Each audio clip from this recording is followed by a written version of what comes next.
हमारे सैफी कम्युनिटी की एक आवाज है कल्लू प्रधान, जो बड़ी मोहब्बत अकीदत लेके सोनीपत से आए हैं खासतौर से आपके लिए, और वो कुछ अपने दिल की बात आपसे करना चाहते हैं। कल्लू प्रधान जी वो भी आए और अपनी बात रखें। कल्लू प्रधान जी के लिए ताली जरूर बजाना था, क्योंकि इनका नाम बड़ा ऐसा है जिससे पहले मोहब्बत हो जाती है नाम सुनते ही। कल्लू प्रधान जी के लिए जरूर जोरदार तालियां से। मगर देखने में वो नहीं लग रहा है कल्लू प्रधान, देखने में लग रहा है भूरे प्रधान। जोरदार हमारे कल्लू प्रधान जी के लिए ताली। परम आदरणीय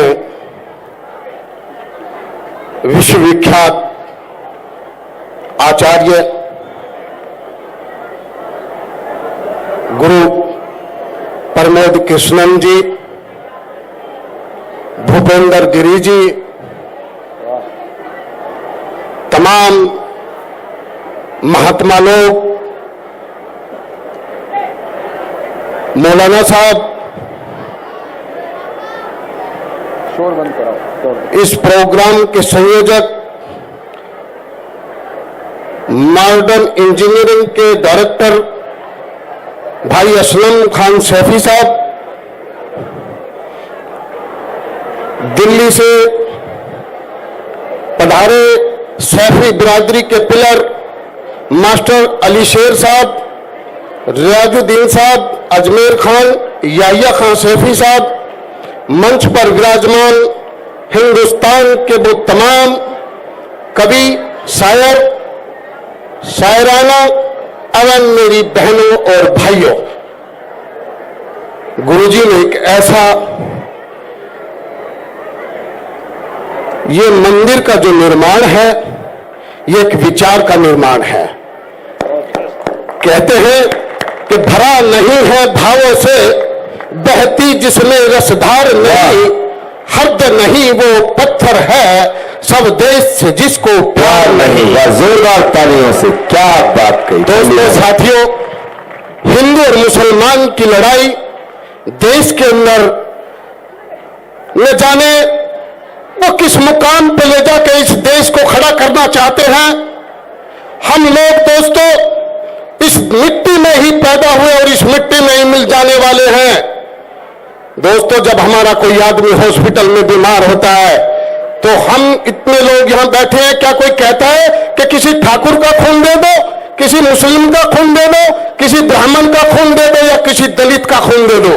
सब बोलते हैं कि ओ ग्रुप दे दो और बी ग्रुप दे दो, मेरे बच्चे की जान बच जाए, चाहे कोई मुसलमान अपनी किडनी दे दो, चाहे कोई सरदार अपनी किडनी दे दो। लेकिन दोस्तों, इस देश के कुछ सियासतदान हम भाइयों को आपस में लड़ाकर एक दूसरे का दुश्मन बना देते हैं। साथियों, कहते हैं ये खून कहो किस मतलब का, जिस खून में ना रवानी है आ सके देश के काम नहीं, खून नहीं वो पानी है। दोस्तों साथियों, हमारे नौजवान आज सरहद पर बार बार शहीद हो रहे हैं। न जाने कितने शहीदों ने, कितनी विधवाएं इस देश के अंदर बैठी हैं। हमारे मास्टर अली शेर सैफी साहब, इनके बड़े भाई 1971 की जंग में लड़ते हुए पाकिस्तान की सीमा को उल्लंघे और आज तक पाकिस्तान की जेल में तड़प तड़प कर वो अपनी जान दे दी, लेकिन किसी भी सरकार ने आशिक अली सैफी को हिंदुस्तान का दोबारे से दरवाजा नहीं देखने दिया। मैं याद करना चाहता हूं जिन घरों के लोग शहीद हुए हैं। मैं कहना चाहता हूं अपने देश के मिनिस्टरों से, राजनीतिक लोगों से, कि खिलाड़ियों को तो 2-2 लाख, 2-2 करोड़, 4-4, 5-5 करोड़ रुपए देते हैं और सीमा पर अपने शरीर का खून बहाने वाला, अपनी जिंदगी को देश के लिए कुर्बान करने वाले उस शहीद के परिवार को 10 लाख, 5 लाख, बड़ी शर्म की बात है। शर्म आती है जब एक शहीद होता है और उसके परिवार को 10 लाख, 5 लाख रुपए देते हैं। एक खिलाड़ी को जो एक सोने का तमंगा जीत कर रहा था उसको 10 करोड़, 5 करोड़, 20 करोड़ रुपए दे दिए जाते हैं। ये मेरे देश के नेता इंसाफ नहीं करते। जिस दिन मेरे गांव के नौजवान साथियों ने मिलिट्री में और फोर्स में जाना बंद कर दिया, उस दिन मेरे देश के नेता क्या कहेंगे? आज सेना ठोक के कहते हैं कि मैं सर्जिकल हमला करके आया हूं, वो खुद करके नहीं आए, वो एयर कंडीशनर कमरे में बैठकर इस तरह के टीवी पर देखते हैं और मेरे देश का नौजवान अपनी जान की बाजी लगाकर पाकिस्तान जैसे नामुराद देश को तमाचा मार के वापस आता है। मैं जम्मू और कश्मीर के उन लोगों को भी इस मंच के माध्यम से कह देना चाहता हूं, मैं दिल्ली के आखिरी गांव नरेला के क्षेत्र का रहने वाला कल्लू खान प्रधान बारा गांव का पंचायत 360 का मेंबर हूं। मैं कहना चाहता हूं, पाकिस्तान से जो नामुराद लोग जम्मू कश्मीर के नौजवानों को भड़काते हैं, वो मेरे देश के सैनिकों पर पत्थर फेंकते हैं, उन्हें होश में आना चाहिए। और जो हिंदुस्तान में रहना नहीं चाहते, वो शौक से पाकिस्तान जा सकते हैं। लेकिन मैं कह देना चाहता हूं, हिंदुस्तान का मुसलमान, याद करो 21 साल PLRU में काकोरी कांड में अशफाकुल्ला खान ने इस देश की माटी के लिए हंसते हंसते फांसी के फंदे को चूम लिया था। 1965 की लड़ाई में वीर अब्दुल हमीद ने, हवलदार वीर अब्दुल हमीद ने पाकिस्तान के पैंटिंग टैंक की वो धज्जी उड़ाई थी। 7 पैंटिंग टैंक को ऐसे धज्जी उड़ाकर गुब्बारे की तरह फोड़कर वो अपने आप को इस देश के लिए शहीद करके चला गया था। वीर अब्दुल हमीद की शरीर के चीथड़े उड़ गए थे।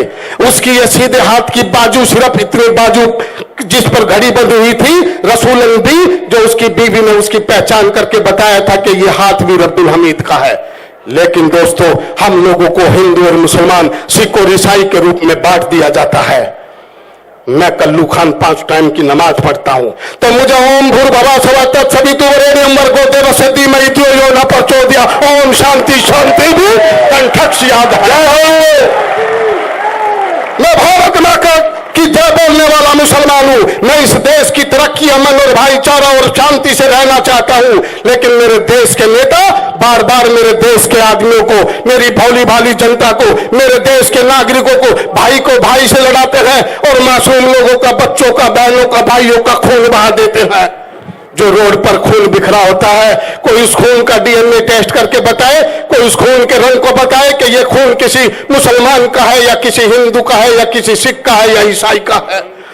दोस्तों, साथियों, मैं गुरुजी के चरणों में बैठकर खुदा की कसम, गुरुजी प्रमोद कृष्ण जी को अगर मुसलमानों के खून की जरूरत पड़ी तो याद रखें, वे लोग जो गुरुजी के आंदोलन में हस्तक्षेप कर रहे हैं, हम उनका खून लेने से और मुसलमान खून देने से पीछे नहीं हटेगा। गांधी, हम आपके साथ हैं, मुस्लिम समाज आपके साथ है।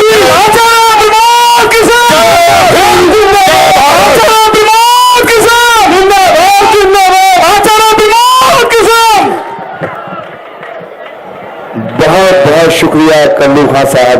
एक बार मैं चाहूंगा लाखों का जन सैलाब तालियों से नवाजे उनकी इस बात को। कल्लू खान साहब के लिए हमारे यहाँ के जो पुलिस ऑफिसर हैं अनिल कुमार राणा जी, वो 1100 रुपए कल्की धाम को भेंट कर रहे हैं। लेकिन भेंट इसलिए कर रहे हैं कि हिंदुस्तान की जो तस्वीर दिखाई जा रही है, उससे आज देश को तकलीफ हो रही है। जो आज कल्लू खान ने तकरीर की है, उससे देश को फख्र हो रहा है। जोरदार तालियों से कल्लू खान जैसे एक हिंदुस्तान और देशभक्त का स्वागत, अरे और जोरदार तालियों से स्वागत। बहुत बहुत शुक्रिया। आप तशरीफ रखें।